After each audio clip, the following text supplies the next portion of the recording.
jour. Nous appelons ici le révérend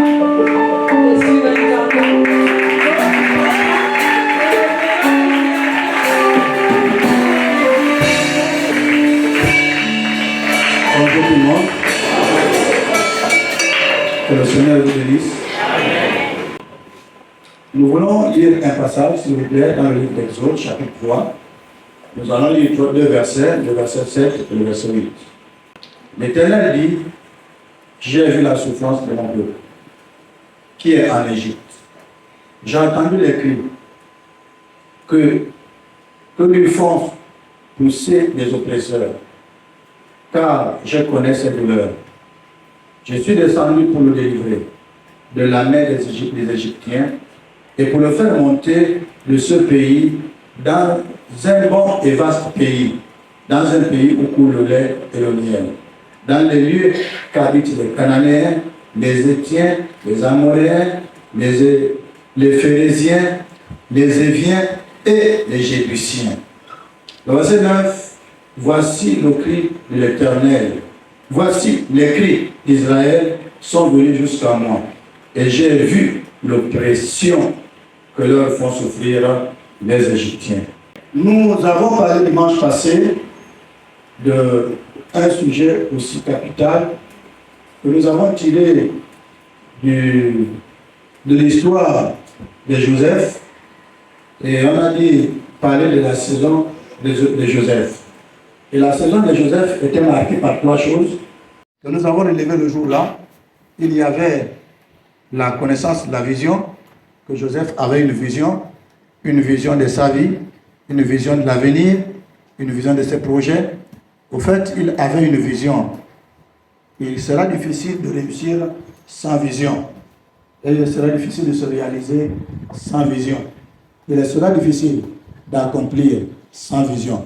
Vous comprendrez aisément que même le service que nous faisons à l'Église est conditionné par la vision que nous avons, ou de Dieu, ou de notre propre ministère, ou même de la vie de l'Église. Aucun de nous ne s'investira efficacement, vraiment hors de sa vision.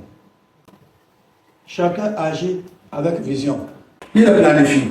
Et qui dit planification, dit forcément vision. Parce que la vision amène à une planification.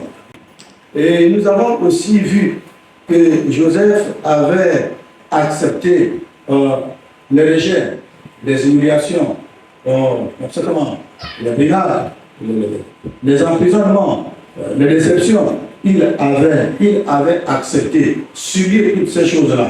Et à la fin, il s'est certainement rendu compte qu'il fallait qu'il passe par là pour arriver là où il se trouvait. Vous savez, chacun de nous a un chemin. Et si tu refuses d'emprunter ce chemin, il sera difficile d'arriver là où Dieu a prévu de te faire arriver.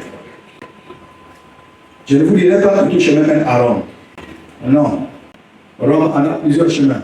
Mais je veux vous parler qu'à un moment, sachez accepter positivement ce dont vous traversez comme situation. Mais s'il vous plaît, si Dieu ne vous a pas fait vivre certaines situations de couple dans votre propre couple, il sera difficile que vous conseilliez un couple. Le conseil est sur deux choses. On se base sur nos échecs et nos victoires. Mais il faut que tu les expérimentes d'abord pour que tu deviennes conseiller. Si tu n'as jamais expérimenté la déception, si tu n'as jamais expérimenté la victoire, tu ne vas jamais conseiller les autres. Dans ce que tu as évolué, tu donneras ton expérience. Et là où tu as échoué, tu devras aux autres faire attention. C'est ça la base des conseils. Et vous ne serez jamais, je vous en prie, même un prédicateur, tant que vous n'ayez, Dieu ne vous a d'abord fait passer par un certain processus. Il le faut d'abord. Parce qu'il va utiliser tout ce que tu fais, tout là où tu passes là, tu ne te rendras pas compte. Mais pour Dieu, c'est une formation. Il est difficile. Sinon, tous ceux qui ont accepté toutes ces choses-là ont fini toujours dans la gloire. Non, je voudrais vous dire une chose. Dieu vous fera toujours passer par sa route. Et la route qu'il vous fait passer, c'est une route de formation. Parce que vous aurez à gérer le vent. Et vous ne pouvez pas gérer sans une certaine expérience. Et vous faites subir cette expérience de manière physique. Dans la vie de Joseph, c'était que dans tout ce qu'il a subi là, Au moment qu'il se retrouve avec les frères, il dit que Joseph a pleuré. Mais suivez bien, quand vous suivez l'histoire, la première fois qu'il a pleuré, il n'a pas pleuré devant les frères. Il s'était d'abord, il est parti pleurer en cachette. Certains, beaucoup d'entre nous, nous pleurerons pour venger. Parce qu'enfin Dieu nous donne une occasion de venger. Mais il a pleuré, il a fait couler les larmes de joie. La joie de retrouver ses parents et la joie de devenir une solution pour ses parents. Et beaucoup de personnes se posent cette question jusqu'à ce matin. Pourquoi nous as-tu oublié? Pourquoi m'as-tu oublié? C'est la question que plusieurs, malgré notre présence à l'église, malgré les efforts que nous fournissons à l'église, même on se pose toujours cette question. Pourquoi m'as-tu oublié? Les raisons de ces oublis que nous considérons comme oublis sont nombreuses. Il y a la souffrance, il y a la misère, il y a la maladie, il y a les déceptions, il y a les humiliations, il y a les trahisons, il y a aussi les échecs. Il y a les légers, il y a les abandons, il y a aussi le deuil, il y a l'orphelinat, il y a le veuvage. Les raisons sont multiples, mais il y a aussi le chômage. Et toutes ces situations-là, s'il vous plaît, font en sorte que nous considérons à des moments que Dieu nous a oubliés. Je veux m'adresser et me répéter aux uns et aux autres. Il faudrait que vous compreniez que bibliquement, le célibat n'est pas une malédiction. Mais par contre, Dieu considère le célibat comme les personnes les plus actives au niveau de l'Église. Mais certains, on considère ça comme une malédiction et on court. Et quand on court là, on n'a plus le discernement. Puisqu'on court, puisque ça devient une priorité. Et dès que ça se présente là, dès que ça brille là, on n'a plus le temps de vérifier. Et plusieurs nous sommes tombés en erreur. Et que ça, quelquefois, c'est poussé par les uns et les autres. Quelquefois, c'est poussé par les frères et les sœurs en Christ. Vous ne savez pas que à un moment, vous poussez même les gens à aller voir les charlatans? Comment entre nous, une maman, un papa qui a la tête sur les épaules, tu vas demander à ta fille publiquement, tu attends quoi pour accoucher? Est-ce que l'enfant dépend d'elle? Mais si vous ne trouvez pas un enfant qui est stable, un enfant qui a les pieds sur terre, un enfant qui a la foi en Jésus-Christ, certainement tu es en train de dire que si ça ne va pas, va voir les charlatans. Et c'est ça, c'est à l'église. Mais je suis loin de vous dire des histoires. Il y a des gens dont nous mettons les fardeaux, que nous décourageons même de venir ici. Parce que la manière de leur dire certaines choses, ça devient en public. Pourquoi tous nos problèmes doivent être résolus en public? Si tu as jugé utile que c'est ton enfant, et que tu t'en soucies d'elle, il y a la manière. De la manière, c'est ton enfant. On ne parle pas en enfant publiquement. Mais c'est ce qui manque à l'église aujourd'hui. Et quand l'enfant déjà a de telles situations, je vous assure, à chaque fois qu'elle est en contact avec toi, elle est déjà stressée. Et pour éviter ce stress-là, elle est quelquefois obligée d'éviter de venir à l'église. Ça fait partie des raisons que même si la personne ne pouvait pas penser que Dieu l'a oublié, mais tu es en train de lui dire Dieu t'a oublié. Par conséquent, ça ne vaut même pas la peine que tu pries, parce qu'il t'a oublié. Ce matin, c'est certainement,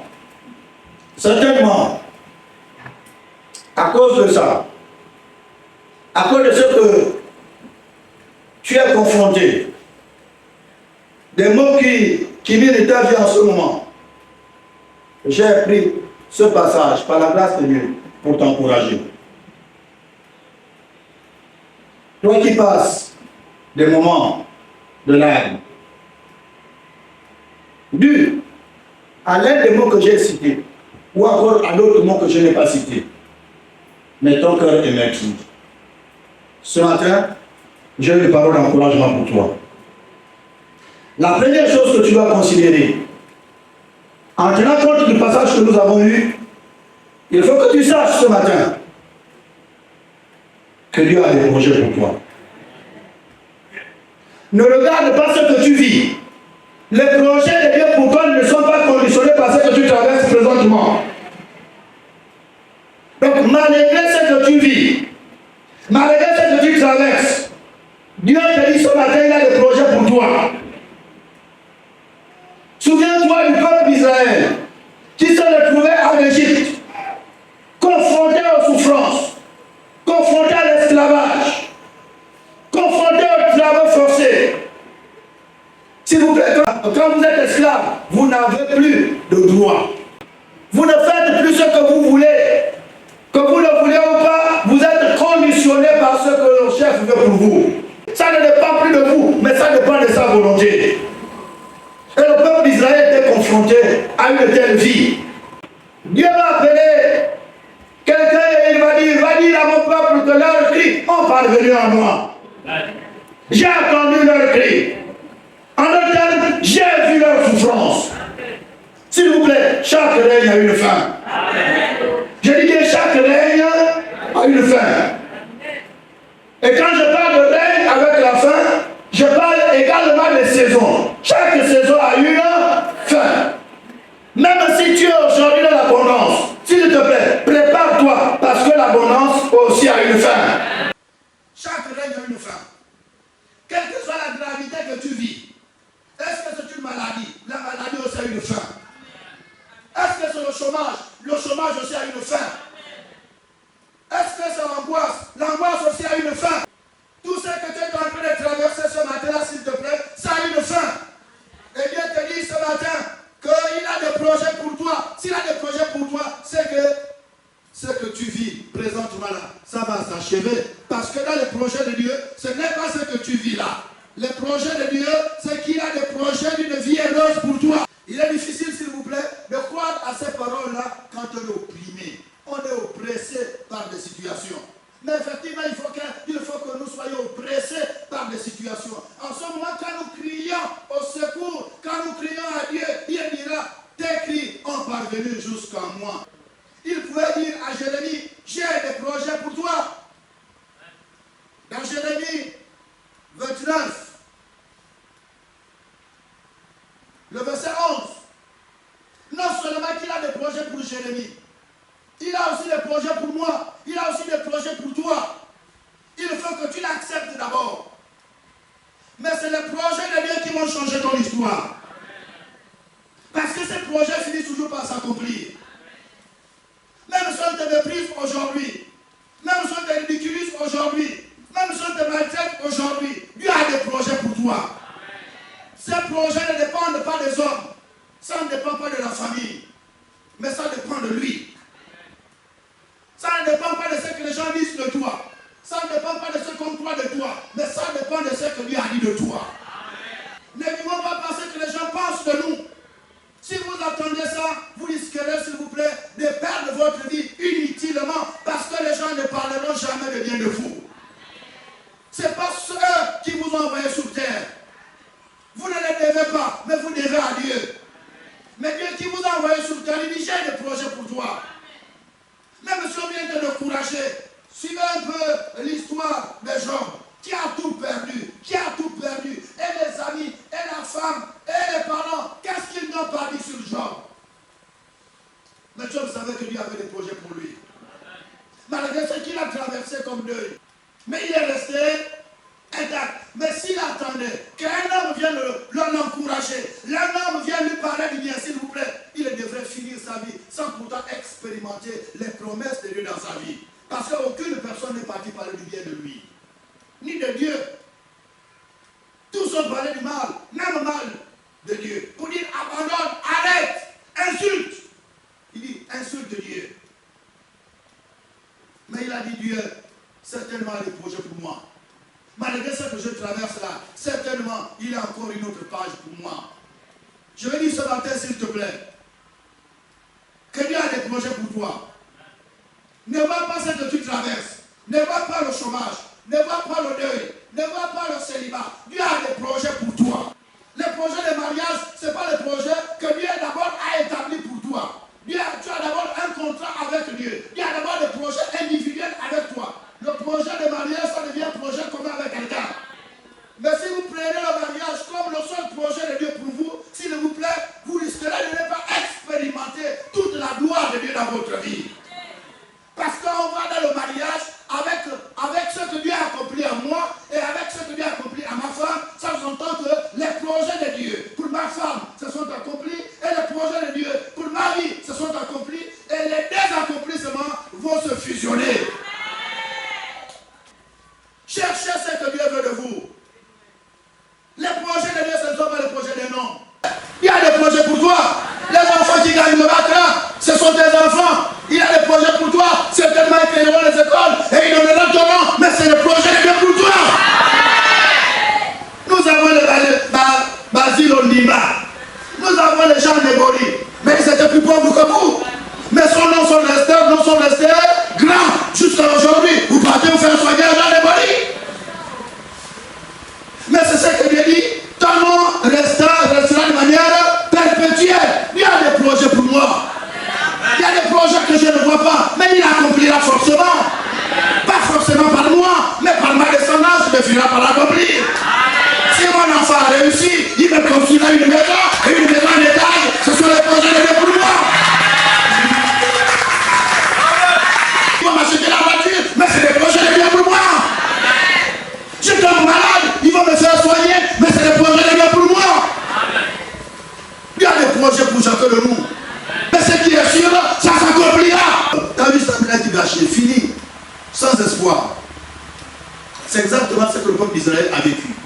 Les projets de Dieu, ce n'est pas ce que les gens parleront de vous. Les projets de Dieu, ce n'est pas ce que les gens diront de vous. Les projets de Dieu, ce n'est pas ce qu'un homme de Dieu va déclarer sur toi. Les projets de Dieu, c'est ce que lui-même, depuis le ciel, a établi pour toi. Ne convoitez pas les projets de Dieu pour les autres.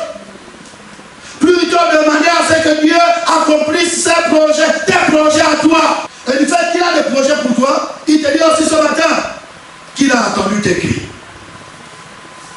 Dieu a attendu tes cris.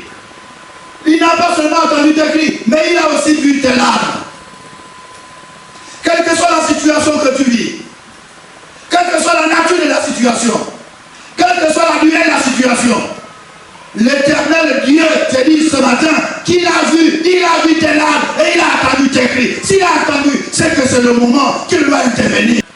Et sans ce moment qu'on peut dire ta saison d'intervention de Dieu. Les gens ne témoigneront jamais de toi s'ils ne t'ont pas vu dans le passé. C'est quand ils ont vu ton passé et ils voient ton présent aujourd'hui qu'ils peuvent témoigner de toi. Frères et sœurs, je viens simplement vous dire ce matin que Dieu a attendu votre cri. Dieu a vu vos larmes. Et il dit, je descends pour t'amener dans un autre pays. Le pays là où le lait. Il dit, dans ce pays-là, il y a tel, il y a tel, il y a tel. Donc le pays était déjà occupé. Ce qui veut dire que le combat est perpétuel. Tout ce qui vient de Dieu aussi coûte un peu cher pour les avoir. Parce qu'il y a des entités qui ferment les portes.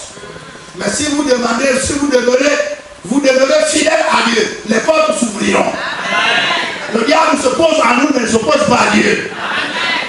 Le diable nous bloque, le diable ne bloque pas Dieu. Voilà pourquoi quand il veut me bloquer, je veux chez celui qui ne peut pas bloquer. Comment vous allez laisser toute votre vie bloquée? Votre Dieu, on ne peut pas le bloquer. Dites au diable, tu peux me bloquer, mais tu ne peux pas bloquer mon Dieu. Mon Père est au-dessus de tous les rois. Il est au-dessus de tous les présidents de la République. Il est au-dessus de toutes les autorités de domination. Il a dit qu'à son nom tout genou fléchira. À son nom tout langue confessera qu'il est Seigneur. Et le même Dieu là, il va donner le pouvoir de